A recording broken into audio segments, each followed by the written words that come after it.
Hello, everyone, and welcome back to another episode of the What Was That podcast. I'm Jazzy. And I'm Addi. Mail.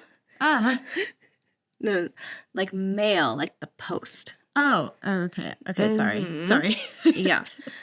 So mail, we all get it. UPS, FedEx, USPS, DHL. You get it. You know the list. They come in all sorts of shapes and sizes. Huh? Are we still talking about letters? Yeah. Okay. Yeah. Anyway, so mail is amazing. It's how you keep in touch with loved ones and pay bills if you're 80 years old and you don't have auto draft set up, Dad. Or a way to get you a new shirt that you've been dying for, like when we inevitably drop our merch and it's so sick and you buy all of it. But one of the downsides is you never know who is dropping off your mail. Not every mailman is your stereotypical sitcom post guy who switches the mail just because he's so old. Looking at the mail guy from Desperate Housewives who can never give anyone the right mail ever. So what happens when you get the mail that you weren't expecting? Dun, dun, dun. This makes me think of this. I like this theme because it makes me think of our mailman at the office. Oh, yeah. That's like when I just looked you in the eyes and was like, hello, little lady. Do you think I could take you out sometime? Sir, no. No. I think you can't. You already delivered the mail. Why'd you come back? I don't want you to be here. Okay. Do you have more mail? Wrong kind of mail. Ew.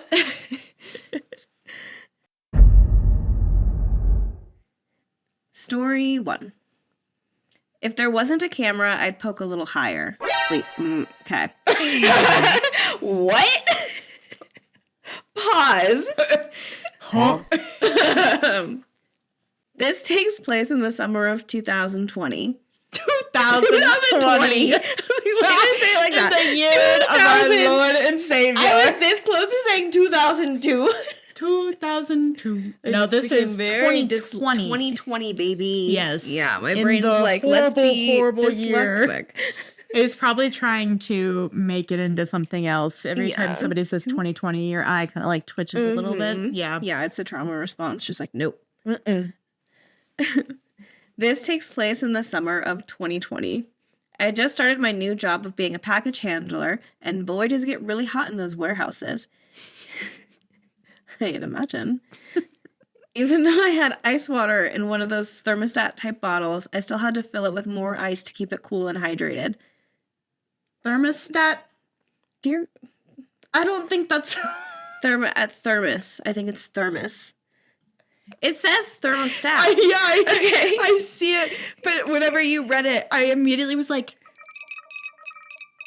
That's not what that is. It's got like a thermostat on it. You can set the Turn temperature. on the AC. My water's a little too warm. Let's crank the AC on. Mm-hmm. Anyways, sorry. That'd be so nice. You would only need 1 cup for everything. That'd be so awesome. You keep it hot. You keep it cold. You keep it lukewarm. Yeah. I want my lukewarm water. It's supposed to be good for you. Yeah. Anyway, there's this other package handler. We'll call him Rick. Rick's truck was pretty far from mine. He was an 01 while I was a 15. Okay. Oh, like his truck was an 01 year? Oh, yeah. Yeah. And I was like, I don't know if that's a type of truck. I'm just, okay. He was an 01 while I was a 15. So we'd have to walk all the way down. So he would have to walk all the way down just to see me. I would be filling my truck when he would just stand by the entrance to the truck, just smiling and staring at me. I tried to make small talk with him, but he would just nod while smiling and then walk away. This happened a lot. Sometimes I would help other trucks as well, or even just the small stuff, which we sorted into their own trucks. Anyone could help out with the small stuff, even Rick. I wasn't sure why he never spoke to me first, just stared and smiled. Honestly, I was creeped out by it, but I didn't want to judge anyone either. I chalked it up to him being shy or something. So when I was moved to an 04, which meant I was just about next to Rick's truck, there was no 03 being filled at the time. Rick worked on 01 and 02. I had a difficult time with '04, so I would mostly be stuck with my truck, unable to help out others. Oftentimes, Rick would show up and watch me fill the truck. There's this time he actually helped me out a little too with the really heavy stuff that I couldn't carry myself. Rick would come bother me more and more. He made it even more difficult for me to work on my own truck when I was already having a difficult time with it. Sometimes, when I was in the back of the truck, I would come back and see him standing in my way. Hello? Kind of looming over me, and he wouldn't budge. It was almost like he was trying to trap me in. Then at some point, he started poking me. He would just poke my stomach, and if I would ask, he wouldn't stop because I needed to focus on my truck. Well, one night, he gave me a stomach poke. I admit that I'm ticklish, so I couldn't help but laugh. I tried to ignore him because I was already uncomfortable and I was really behind on my truck. Then he told me word for word, if there wasn't a camera, I'd poke a little higher. I froze because I knew he was talking about poking my chest. Now, I must admit I have a very large chest. They've caused me problems my whole life because of how big they are. I would have to say it's the first thing anyone would notice about me, unfortunately. I grew tired of Rick's harassment. I had a hard time telling my supervisor, but I ended up telling her everything. She immediately took action. Rick was told to stay at home while he was under investigation. Fortunately, luck was on my side. The truck had cameras, and they could see that he trapped me in my truck a lot and also bothered me. Plus, the package handler in '06 constantly saw Rick approaching my truck and not leaving me alone, so he was fired. I almost broke down to my supervisor when she told me, because my other bosses at my other jobs wouldn't care and allowed me to keep working with harassment. I don't know where Rick is or what he's doing. I just hope he's not harassing anyone else. But I'm sure glad to be free of him. Ew. Ew. Ew. Rick. Ew. Are we sure the theme isn't actually male? You've got mail. M-A-L-E. I'm assuming when they were talking about the 1, 2, 3, 4. That's like the stalls. The stall, the docks, the bays. The bays. Yeah. The gays, the bays. For the gays and the bays. But, okay, so OP is at one end of the dock, and Rick is at the other end of the dock, and this man just keeps strolling over there. How has he not gotten fired for not getting his work done? Yeah. That's my first question. He should have been fired. Male privilege, obviously, but he should have been fired a while ago. But then, going up and walking into somebody's truck and stopping them in the back and making sure they can't get out. Yeah. Yeah. That's an awful noise that I just made, but it's an awful situation. That's an awful situation. I can understand the big chest thing because I relate, unfortunately. So I have had a lot of instances at work where that is kind of an area of interest. Yeah. I hate to say, because it's not interesting to me, obviously, but to other people where it's that's they just really laser in. Yeah, and I've worked in food for pretty much my entire life up until a couple of years ago. So, and I still kind of am in food, but yeah. But I've had a lot of really creepy experiences with people, harassing me, and same thing, you feel like you can't talk to anybody because it doesn't really matter. Yeah. Well, no, and that's a sentiment that's backed up in the comments. Because a lot of people are saying, I'm so glad your manager took it seriously. Mm-hmm. There's people saying specifically they also worked at FedEx or they had someone they know worked at FedEx. And okay, and? Yeah. Because it's such a male-dominated industry. So, and I feel like FedEx and UPS and all of those carriers are already sort of understaffed as it is. Mm-hmm. So to lose somebody because of an allegation, obviously corporate companies are going to go for it. Yeah. Which is a super unfortunate part of our society. Thanks, guys. Yeah. So sick of you guys to set it up that way. And who set that up? Wasn't us. But Yeah, I am glad that management listened to OP. That's good. But I can't even imagine the feeling. Well, I can't imagine. I don't know why I said I can't. But Yeah. imagining the feeling of standing in the back of a truck. It's dark. Nobody can really see you. Right. And somebody blatantly saying that if there weren't cameras, that they would do something. Yeah. Because that's the only reason that they're not doing it. Mm-hmm. Not because it's wrong. But because there are cameras and they know that they'll get caught. Mm-hmm. What a creep. What a creep. I hope he falls and skins his knee, and then it gets infected, and then it's infected for years, and then it scars, and it's never really the same. And then he has to start to walk a little bit differently. Huh. That's a really specific wish. I thought it was going to take a different turn after you said and get infected. I was immediately assuming you meant get infected, get sepsis, die. I like changing. We're changing to that. You didn't have to. No, we are. I wish you got infected and died. Oh, what? Ew. Ew. Story 2. Mail from Hell. This is a story from my childhood, one of the ones that would haunt me to this day. Have you ever seen those memes where it says people react like a criminal when an unexpected visitor arrives on their doorstep? They freeze and drop everything they're doing and throw themselves to the floor to avoid being seen in a window. This is my story of how I became one of those people. At the time, I must have been around 7.5. I was visiting the Midwest, Kansas to be exact, from South Korea, where I was born and raised, just visiting family, nothing major. On that particular night, the adults, or aunt and uncle / our parents, were going to have a date night.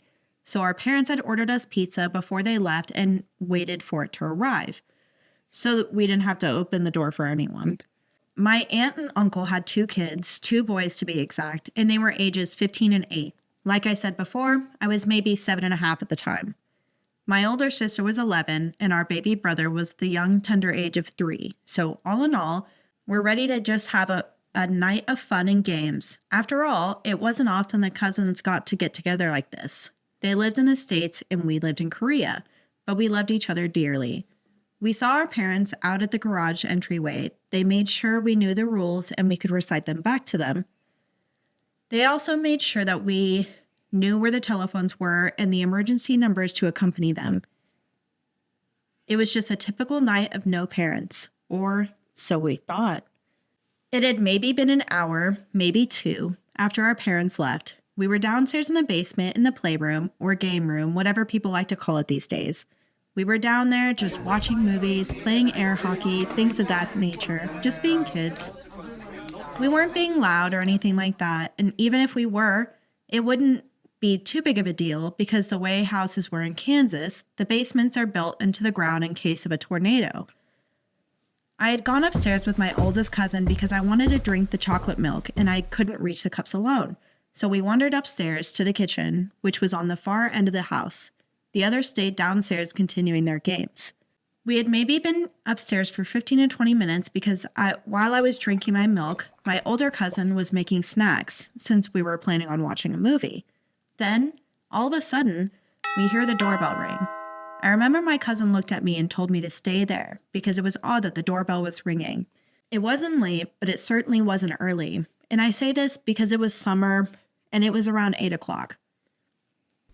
My cousin started to creep towards the door quietly. It was unnerving for someone to be ringing the doorbell. We weren't expecting any guests, and the pizza had been delivered before our parents had even left for the evening. And before he's even halfway to the door, whoever's on the other side starts rapidly ringing the doorbell over and over, the constant ringing echoing throughout the house. And by this point, I had looked over toward the staircase and I saw our other siblings starting to creep up the stairs with the exclusion of the baby, who was still asleep in the crib downstairs. The oldest of the kids, let's go ahead and call him James from here on out, put his finger to his lips and told us to be quiet and make it seem like no one was home, despite there being lights on. He crept closer to the door as the banging and ringing on the doorbell continues, and he peeked through the peephole. I had never seen my cousin look so freaked out. His face drained of color, and he backed away from the door rapidly, and he told us to go downstairs, but of course, we didn't listen. Honestly, we thought he was playing a joke. Maybe it was some of his friends wanting to scare us, since he did cancel plans that night to stay home and watch all of us. My older sister shoved past him and looked through the peephole herself, and for whatever reason, whatever was on the other side of the door made her have this same exact reaction, and she stumbled back from the door just as pale. At the time, I didn't understand what was going on. I don't think any of us younger kids really did, but something wasn't right. After a while, 20 minutes or so, whoever was at the door stopped ringing the doorbell and all was quiet again. It seemed like they gave up. Maybe they thought no one was home. If only we knew how wrong we really were. We all sat in silence for a while after this initially occurred. My other cousin, who I'm just going to call Kyle for the purpose of this story, mustered up the courage to ask his brother James, who was at the door, why James and my sister were acting so skittish. James told us that there was a man wearing dark clothes and seemed to be carrying some type of package or large box, but he couldn't see his face. Of course, Kyle, being the little smarty pants he was at the time, started to mock James, saying he was just being a scaredy cat and didn't recognize our neighbors. Kyle was convinced it was just a neighbor trying to drop off a package that might have gotten mixed up in the mail, seeing it happened all the time. So we all agree that was the probable cause, until we realized whoever was ringing the doorbell didn't just leave the package on the porch, which isn't that what most neighbors would do? In the case no one answers, they just leave it. And why would they try bringing it over to the house at night instead of just waiting until the next day? But we thought it was over and done with, so we pushed it to the back of our minds. We didn't think it was important to call our parents and let them know what happened. It was over after all. We went back to the kitchen, grabbed the snacks, and started to head back downstairs until we heard banging again. But it wasn't from the porch this time. We were all in shock. We froze in fear. I mean, it was coming from right behind us. We turned slowly and looked back in the direction of which he came from. We were currently standing in the dining room, and we had already passed through the kitchen. It was like someone was banging on the kitchen window. You know, the one that's typically above the sink, so your mother or father can watch the kids while playing in the backyard while they wash dishes? So James and my older sister, who we're going to call Nicole, got down on their hands and knees, and they crawled back into the kitchen, much against our arguing. Just as quickly as they crawled back into the kitchen to take a peek, they crawled back to us in hyperspeed, and they told us to get low and stay low as we crawled into the den further down the hallway. James had us all huddled close to the fireplace, out of sight from the windows, and he told us to stay there. He was taking charge. He was protecting his home and his family the best way he knew how. James quickly crawled away. I didn't know where he was going, but I was scared. The banging was getting louder, and it was getting closer and closer. At some point, I started to cry, and I remember Kyle put his hand over my mouth, and my sister was hugging us tight. Around that time, we saw James starting to appear back around the corner. He had his baseball bat, and he had crawled up another staircase to go to his room. He crawled past us, put a finger to his lips, and that's when we realized he was crawling towards the doggy door. He was attempting to close off one of the entrances to the house that wasn't locked. Thankfully, he managed to get it latched in time because we don't think the man outside had realized that the house had a doggy door. But when he heard the lock click into place, the banging became more erratic, more violent. Then, all of a sudden, much like before, the banging stopped. But we heard someone pacing, someone walking back and forth across the porch, slowly, deliberately. Thump, thump, thump. That's good. His heavy boots thundered across the red oak porch. And then, without warning, the pacing stopped, and it became quiet. Then the man called out, "Won't you open the door? I have a package for you." We didn't respond. We stayed quiet, or as quiet as we could be, the way our hearts were pounding and how ragged our breathing was. The stranger called out again, "Open the door." Open the door. And again, we didn't answer. The man called out angrily, "I said, open the door. I have a package." Like before, we didn't answer, nor did we make any sudden movements. The man started banging again, this time directly on the panel window of the room we were sitting in, yelling, "I know you're in there. I know you can hear me. Open the door or I'll open it for you." Bang, bang, bang. The window rattled and shook violently with each impact from the strange man. Thankfully, our cousin's house was had reinforced windows, so they weren't easy to break out. Unluckily, though, we didn't have any neighbors close by, so we didn't think anyone could hear the commotion. But while he was making all that noise, we took the opportunity to book it into another room and get to a phone. At one point, while we were on the phone with the police officers, they asked us if we could describe the man. And we all know that he was tall and wearing black. So Kyle and I decided to be brave, so if something did happen to us that night, would at least have a better description of who did it. We crawled back into the den, and we dared to look out of the small corner of the window. We gently moved the curtains out of the way, and lo and behold, the man was still banging. He had moved the shutters off outside of the window. They were basically hanging on their hinges at this point and rattling with the wind.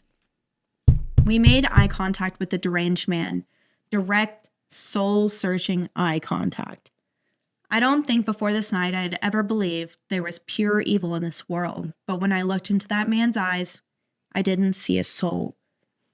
I know it sounds crazy, but those were not the eyes of a human. He was something unlike anything I've ever seen before. Animalistic, maybe, would be the only word I could describe it as, besides demonic. It was evil, unnatural, and something I never want to see again. When he saw us, he smiled a twisted grin that I'm sure he thought was reassuring and crouched down so he could get a better look at us, I assume. And then he said, "Don't you want your mail?" "You have mail. I can give it to you if you only open the door." I remember just grabbing on Kyle's hand for dear life, and Kyle shook his head no and threw the curtain back over the window. Before we had a chance to move any further, the man started violently banging on the window again. At this point, James had had enough. He passed the phone to my sister and yelled, "Leave us alone. The police are on their way and you're not getting in here." After that, it seemed like the man panicked and the banging abruptly stopped. And then we heard rapid footsteps on the porch. Kyle and I peeked out the window again, and the man was running through the yard, past all the trees, jumped a fence, a wooden 22-foot fence at the end of the yard, into the alley that separated the neighborhood from the old cemetery. We stayed on the phone with the police until they arrived, and our parents arrived not long after. But the man was never caught, and we don't know what happened after that night. He just disappeared into thin air. To this day, I'm now 21. Whenever the doorbell rings when I'm not expecting a visitor, my heart drops and I break it out in a cold sweat. Mystery package man, let's not meet again. What a journey. I hate that. That's so crazy. That's wild. You're coming to visit from Korea. You're a child. You're in so a house excited. in the middle of the country. Mm-hmm. That's so scary, though. I remember when I was a kid, the doorbell ringing while I was home alone was like the scariest thing in the entire world. It would ring, same thing, drop to the ground, army crawl across the floor, full peek out the Mission window. Impossible. Yeah, my mom had those. Well, she got them when I was a little older, but those screens that are super dark, so you can't see into the house. Yeah. So it was really nice to have those when somebody would ring the door because I can go over and look and nobody can even see that I'm looking at them. That's really nice. Yeah, but... Yeah, no, as a kid, our front door had one of those little window panels next to it. Yeah. So you had to, like, on the ground, peek and crawl away. Yeah, I don't like it. I don't either. I am glad that there were so many kids there that We're were able all to, together. that were able to kind of take charge of the situation and make sure that nothing crazy happened. I'm also really glad that somebody remembered to go over and lock the doggy door. Yep. Because the second, it does suck that it alerted the intruder immediately to be like, oh, there's another door here that I could have gotten into. And actually, there are kids in this house that are all alone. But yeah, better to not risk him just Crawling looking to the over doggy and door. Yeah. Yep. When it got to that part in the story about the doggy door, I was like, watch this kid crawl out with that baseball bat. That's what I thought was going to happen too. I thought it was going to be some like, It's like, this is the kid that punched the moose. yeah, with a skateboard, he's got it ready to go. No, I thought the same thing. I thought that this kid was gonna crawl out of I was the like, doggy please don't door do and that. sneak over and hit him over the head with the baseball bat. I was like, go kid. Yep. But I'm glad you didn't do the ripping the shutters off the window. How could they Insane. not have gotten the fingerprints off of the? In theory, maybe. Maybe they were all smudged. Yeah, I don't or know. he was wearing gloves because he was wearing all black. So that I guess would be a possibility. Maybe. This commenter asked, did he leave the package behind? It must have been difficult to jump a 22-foot fence with a box in his hands. If he did leave it, do you know what was in it? OP responds, he did not, which is another red flag to the police. They theorize he was using a ruse to try to trick us. He actually threw the package over the fence before he scrambled up the fence with the help of tree roots. This person's biggest fence I've ever heard of, and I've heard of some big fences. I've heard of so. That is a really big fence. I don't know. That's a huge fence. 22-foot. Maybe they had to have meant something else, right? That's like 22-foot more fence. than 3 of me. That's like the height of this building that we're in. That's more than 4 of me. Yeah. That's a big fence. No, there's no way it was a 22-foot fence. Sorry, OP.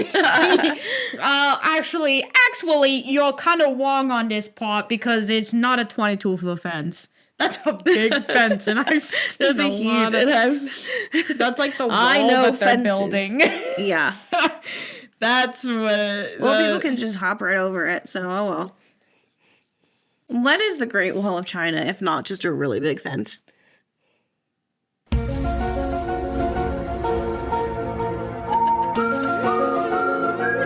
That's how that made me feel.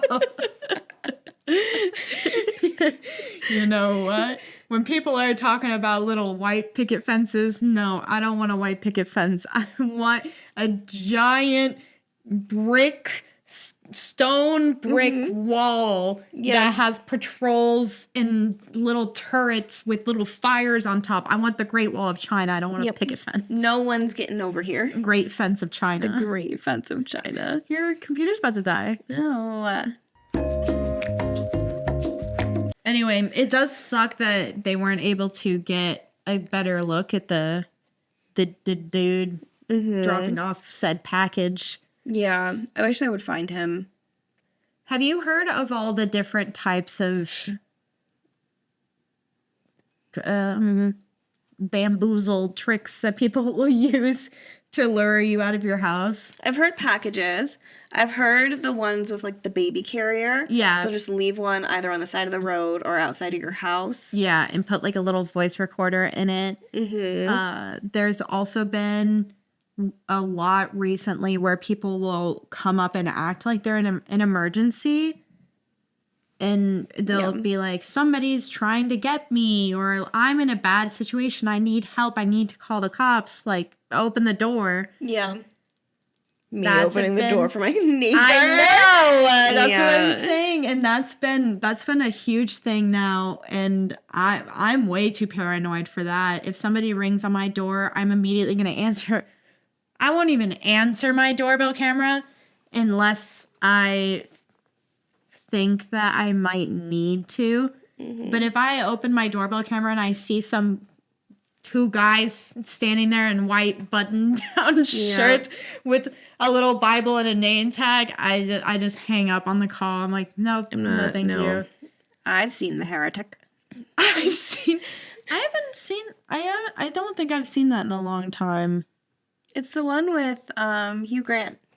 Nope, I don't think I've ever seen this one. Mm-hmm. No, I do love Hugh Grant. I love Hugh Grant. Oh, because it came out in 2024. I was like, why does he look so old? Yeah.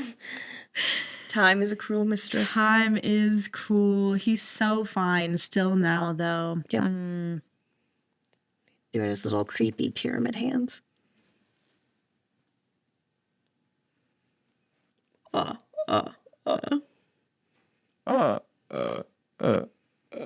Bounce. Crazy star. You can't tell, Jasmine and I just both saw Nosferatu. It was so good. It was so good. If you haven't seen Nosferatu, go see Nosferatu. Actually, we're not sponsoring Nosferatu. We're not, but go see it's it. still so I think good. you'll like it. I think you'll like it. If you like us, you'll probably like it. Yeah. Yeah. It's got Bill Skarsgård in it. Yep. Oh, Billy Boy. And Nicholas Hoult. Mm-hmm. Mm-hmm. Mm-hmm. And Same Lily Rose Depp. Aaron Taylor Johnson. Yep. Yep. Fine as hell. Yep. Anyway, going back to the story. Yeah. So that's terrifying. Glad everything's okay. Me personally. I need to have a counter on how many times my reaction to something is, that's terrifying. In the most hate flat way. Every time I edit an episode and I see it, I'm like, wow, go queen. That's terrifying. Ding. That's terrifying. Ding. That's terrifying. Ding. Well, we've had a lot of spooky stories. We do. So We are going to make a little sticker now that just says, that's terrifying. You know what this With a commenter period. said? Well, that's terrifying. Story 3. Creepy FedEx driver. This is a long story, so stick with me. I, 23 female, am a bartender. I have some crazy stories where I've been genuinely scared for my life, but this has got to be the worst. I'm working a double at a restaurant. Around 11 a.m., a delivery man comes in with a package that I had to sign for. He comes, I sign for the package, and tell him to have a good day with a smile. I continue my shift per usual. This was a Friday or a Saturday, I can't remember specifically, but later on we got busy. The restaurant parking lot was full. I see a lot of different people daily, plus seeing someone for the second time ever out of their uniform, you may not recognize them. The FedEx driver comes and sits at the bar. I don't, obviously, remember him from the 25-second interaction we had that morning. Fair. I start talking to him as I do all my customers. I get him a drink and an appetizer, another drink and entree, etc. Our conversation started. Him, how long have you worked here? I'll just do little voices. Do it. Okay. How long have you worked here? A few years. I've worked my way up. How do you like it here? Just regular conversation. I feel like I had to make them distinct because they're so good. They're so good. Thank you. You gassing me up. I'm like, I'm gonna leave everything and become a voice actor. No, you should. Absolutely. Keep going. Dear, I quit.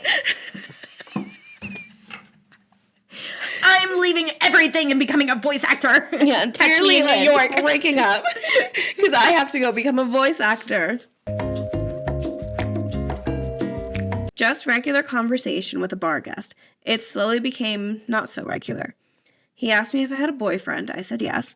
He would change the subject and then go back, complimenting me, saying how beautiful I was every few minutes. Can I have your number? Oh, wait. Can I have your number? No, I don't think my boyfriend would appreciate that. Okay, what's your last name? We could just be Facebook friends. All annoying but normal interactions I've had with men in the industry. He started becoming really pushy over time, pressing for my phone number or social media. I continued to politely decline and laugh it off. Then he tells me, I actually came this morning to drop off a package with FedEx. You signed for it. I came back just for you. I smile and continue with my stupid customer service. Oh, yeah, I remember you. Smile and then laughed it off. I even stepped back to vent to my manager at this point about how he was being extra pushy and uncomfortable. Flash forward about an hour, he pays his tab and leaves. I'm just glad he's gone at this point. We'll just say I guess it's about 7 when he leaves. We're still busy and we close at 10. We finish dinner service, customers slowly start to leave, and the restaurant is finally empty. I've been cleaning for a while and I'm finally finishing up. It's about 10:30 at this point. I'm cleaning the bar, I look up, the whole front of the restaurant that I'm facing consists of large windows that face the parking lot, and I see one car in the parking lot. I notice that the delivery driver / guest from earlier is standing outside the car, walking around it, seeming like he's cleaning the back seat out. Doors open and he's leaning in and out with a bag. As soon as I realize it's him, who had left almost 4 hours ago, my heart sank. Why is he still here? Why is he cleaning the back seat out? I freak. My manager and I are the only people left in the restaurant at this point. It's almost 11. I run to her and tell her everything about how he came back just for me and how he had seemingly left 4 hours ago, and I made her come from the back of the restaurant to behind the bar up front so she could see him in the parking lot, I don't know, waiting for me. She says she's going to call the police, and at this point, my boyfriend and I had an apartment literally 5 minutes away from the restaurant. I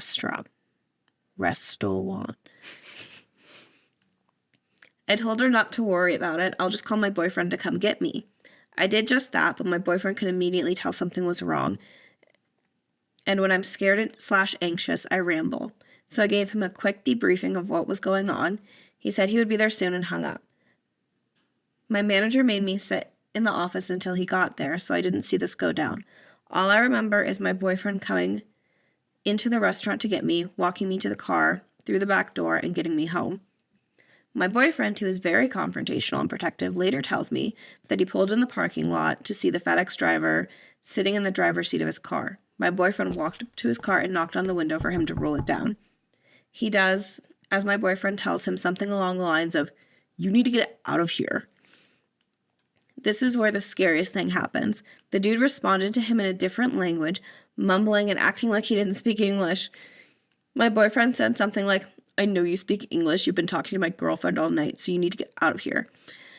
The dude continued to ramble in a different language until my boyfriend raised his voice and basically said, "You have 15 seconds before I pull you out of this car, and you never leave this parking lot." Damn. For the guy to finally put the car in drive and speed off. I was on edge for weeks after this interaction and even considered switching jobs. Why was he sitting in the parking lot that long after close and hours after cashing out his tab? Why was he cleaning the back seat? To the creepy bar guest / delivery driver, let's never meet again.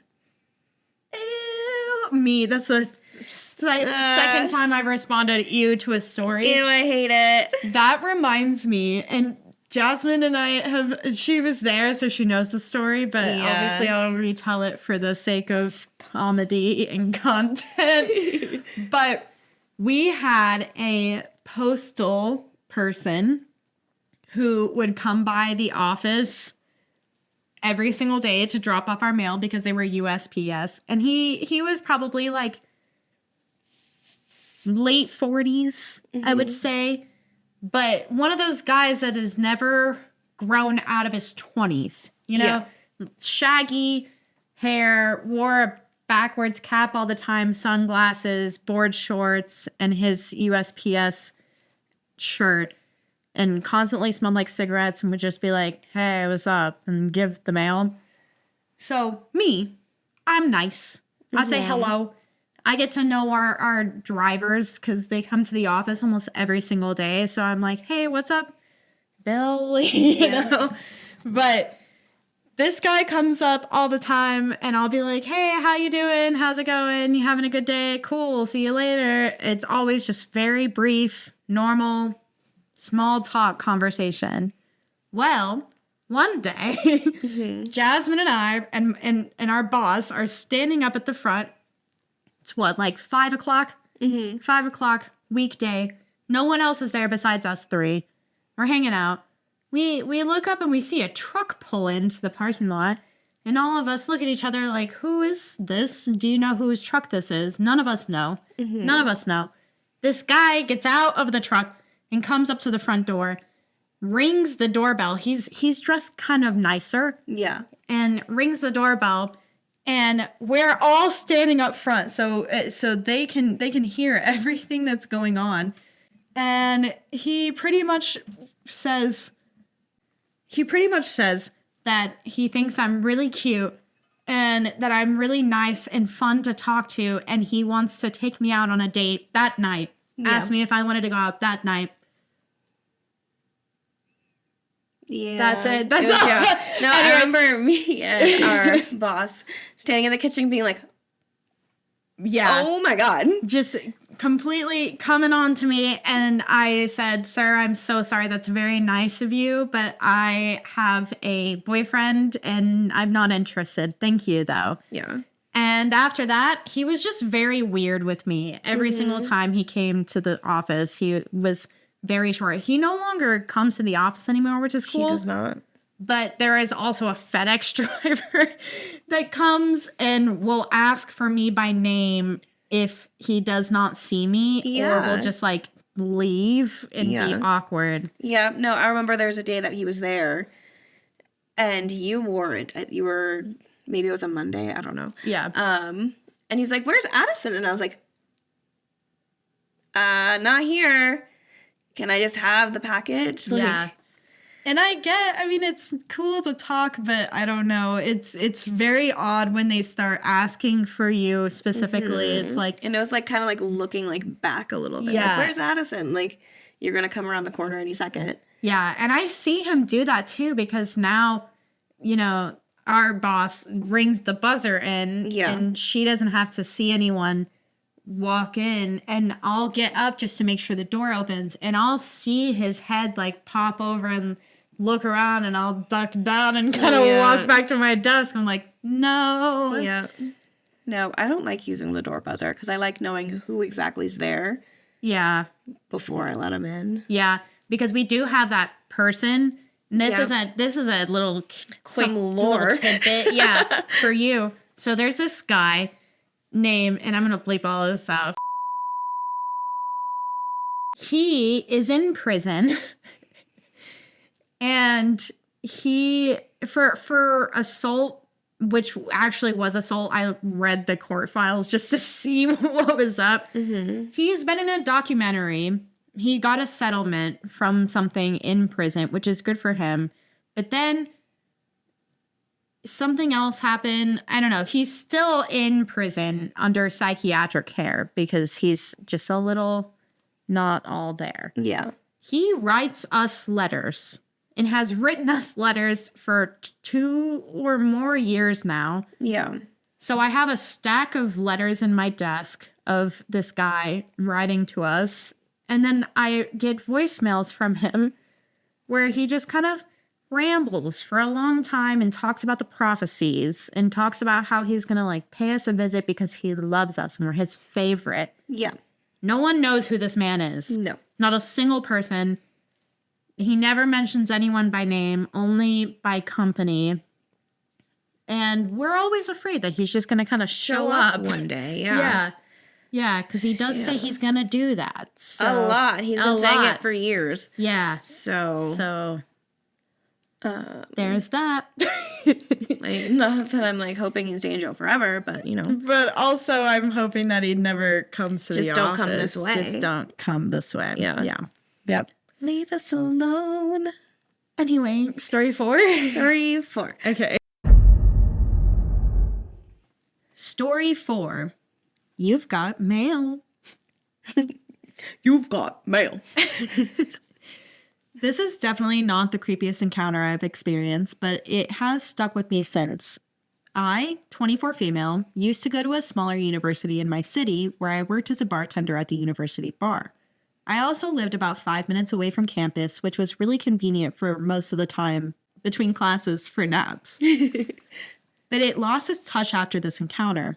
I usually worked day shifts on days I didn't have classes, and my best friend Dan, 23 male, also worked with me. We're really close, so he would hang out during my shift before relieving me most nights. I've known Dan for years, and although a sweetheart, he is often quite oblivious.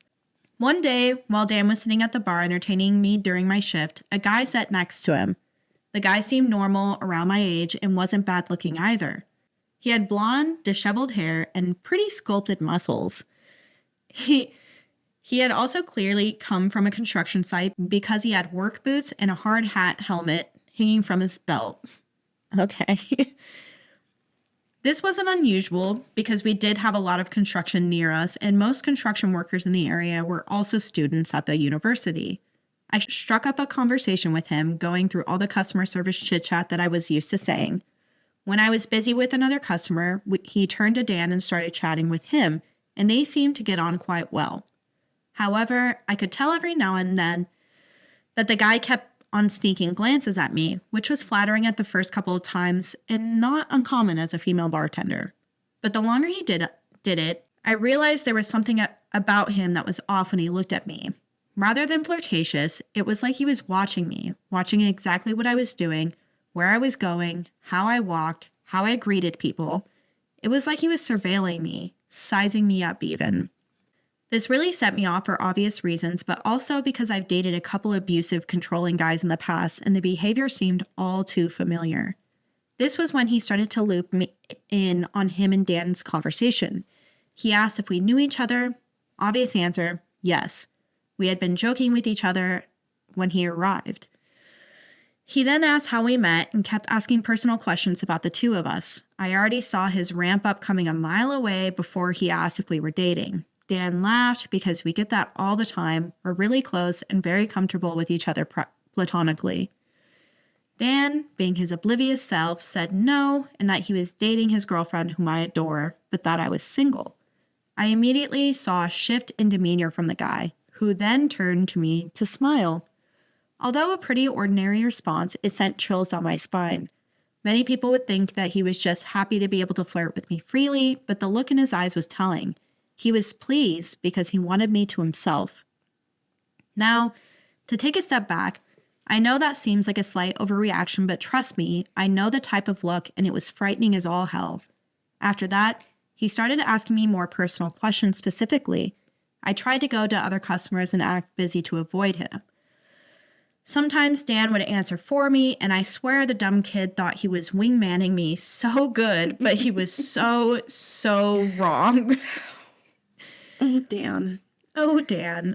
The guy asked me how old I was, what I was studying at school, where I was from, and all the other kinds of normal but slightly invading questions as a stranger. Finally, Dan got up to get on shift, which meant mine was almost over. Because the guy didn't really do anything out of the norm, I didn't pull Dan aside, but just patiently waited until I could just go have a beer far away from this guy.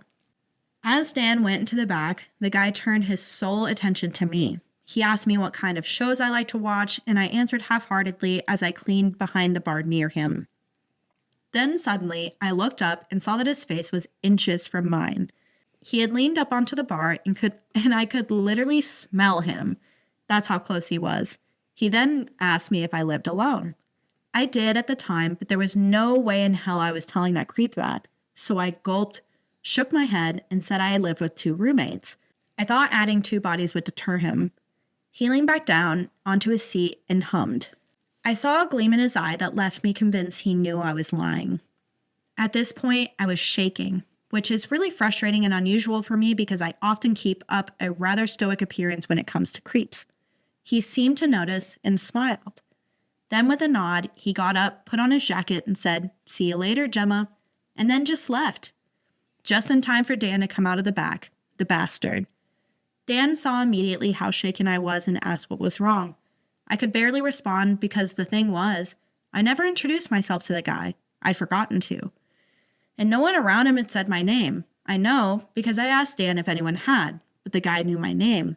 Unfortunately, that's not the end of the story. After that encounter, I was on high alert for about 4 days. Then I got busy with studying and life stuff, and I went to the back of my mind, but not for long. Suddenly, I started seeing the guy everywhere, in the hallways, near my classes, and at the bar. Coincidence turned into obvious intent, and I was freaked out. My university was small, and there was very little for me to do to avoid him. My biggest worry was that he had seen the way I walked home, so I started to ask people to drive me, even though I lived 5 minutes away. None of my friends minded because they're very solid, which I'm very thankful for. After about 3 weeks of this, I had started to tell my friends, who then started a sort of barrier around me. I was never alone outside of class, and I was always taken home by someone. I started to feel safer, and I had some other shit to deal with, so that guy kind of sort of left my mind for a bit again. During that time, I bought a pair of old school yellow Vans because I'm a huge fan of retail therapy when I'm depressed and or anxious. Same. About 4 days later, I got the notice saying that they were out for delivery, and I was pretty excited. I don't usually buzz delivery guys into my building and often just let them leave a notice so I can pick the package up. But I decided to buzz the guy in this one time. Immediate gratification or whatever. Anyway, I had worked late and was dropped off home by a friend around 10 p.m. I was exhausted but still stoked to get my Vans and have a small positive in my life. But when I rounded the corner to my door, my package was not waiting for me. This was weird because they always bring your box to your door when there's a private courier, if they're buzzing to the building. I shrugged it off, thinking maybe the delivery driver hadn't found my door number or maybe delivered it to the wrong apartment. I unlocked my door, which seemed to stick a little, which was also weird, but I shrugged it off too. But when I opened my door, something immediately felt off. Nothing was out of place, but it felt like it. I cautiously stepped into my apartment, gripping my keys between my fingers. My other hand was holding my phone tight, just on the verge of pressing down my emergency call button. That's when I turned to the one thing that wasn't there when I left that morning, my package. It was sitting on my counter with a note next to it. I started to panic and race through my apartment, wielding my keys as a pair of claws. My apartment was small, so it was rather easy to sweep it. No one was there, just me, my Vans, and the note. Going into survivor mode, I slammed my door, locked and bolted it, and stuck a chair under my handle for good measure. I checked every window to make sure they were locked and that my patio door was as well, which was a sliding glass door. That's when I found the second thing out of place. The security bar I stick behind my patio door was under my couch, where you would have had to been crawling to find it. It was most definitely stuck behind my patio door when I left that morning. As you can imagine, this freaked me out even more, but I was just glad the bar wasn't broken. I placed it back as tight as possible and then went straight to my kitchen counter where the bastard had left my present. My package was open, and my first thought was, hey, that's illegal, before I reminded myself that the guy had literally broken into my home. My shoes were intact, basically untouched. Next to the box was a handwritten note on one of the sticky pads from the desk in the other room. It read, "Small apartment for 3 people. Enjoy your Vans." Ew. Sorry, that made me literally... Oh my God. Now, I'd like to tell you that I called the police and that I got everything sorted out, but that's not how this story ends. In fact, all I did was cry the whole night and have around 5 panic attacks. The police can't really do much when the guy hasn't done anything malicious, and there was no way for me to trace all of this back to one guy I didn't even know and haven't seen since. However, the school term ended right after this. It ended, and I didn't have to go to campus until September. I also immediately moved in with my 2 sisters and brother-in-law, so he had very little ways to bother me after that. But for the love of God, creepy stalker guy, let's never meet again. Oh my God. That's terrifying. I hate it. I hate it. I hate it when she said the note, the paper coming from her desk in a different room. Ew. Yeah. Then to say it's a small apartment for 3 people. No. I would have straight up packed a bag and left Gone. that instant. Yeah. And it's he definitely took that bar out and put it under the so he could couch come so he back. could come back, which is terrifying. I'm going to check my door bar. I get to go home and check. There's one over there on the window, and then there's one Nice. up in the back. But yeah, that's crazy. He wanted to come back, and I wonder. I wish OP would have included this because I wonder if he did try to come back that night and maybe OP was asleep and didn't notice, because then there's no other How scary. comments either, and that's what's so sad. Yeah, I wonder if he did try to come back that night and like break into her house and the bar was there so he couldn't get in. Yeah. Because he would have no way to know that she found it. But So, he yeah. got in once. How did he get in? Yeah. Through the front door, I I imagine. get, yeah, just Yeah, he came in with just- it. But then it makes you, every single time you go home, I couldn't do that. The amount of trauma you would have if you know that you locked your door and then somebody just unlocked it and came into your house. Yeah, because what I bet happened is that he was stalking her apartment, saw the FedEx guy, ran a little bit behind him, was like, oh, could you hold that for me? Got right in, Jimmied broke her in through the door front open. door. Yeah. Ah. That's illegal. That's a package being open. I do the same thing though.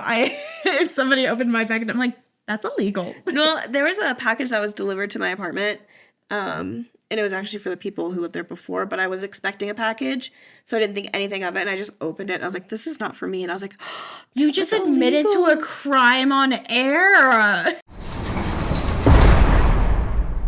I got it back to them. I found her on Instagram, and I was like, You still opened it. yeah, I know.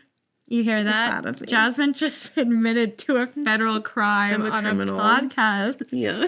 Ooh. Mama, I'm in love with the criminal. That's so scary though. I can't believe that there's not anything more past that, because I feel like it goes so fast from that happened, I moved out a little bit later, but how soon is later? Yeah. Because I want to know if anything happened in between then. Right, and if you're still going to school when the semester kicks back in, Are they coming do back you have around the same again? job? Yeah. When was this posted? 5 years ago. And there's no updates or anything.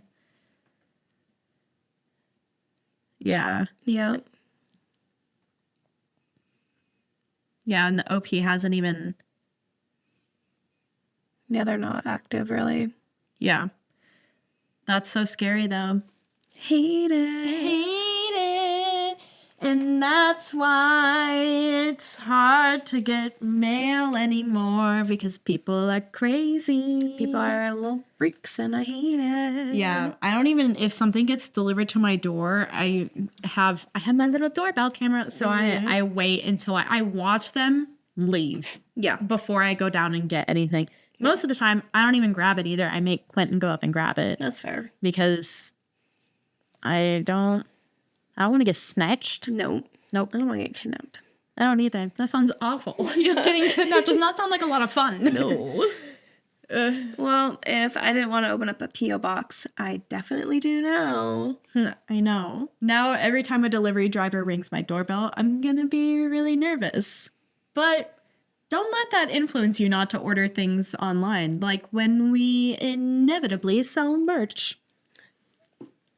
Which, like, cool would it be watching people wear, what was that, like t-shirts, have a That's Terrifying sticker. That's terrifying. Have a little black cat sticker. Yeah. But in the meantime, don't forget to follow us, not like the mailman, on TikTok, Reddit, Instagram, YouTube, Facebook. Comment, share, like, subscribe, do all of that things, because all the numbers help, and stream us everywhere. It's whatwasthat_the_pod. Or you can email us with your stories at whatwasthat.thepod@gmail.com. You know the whole drill.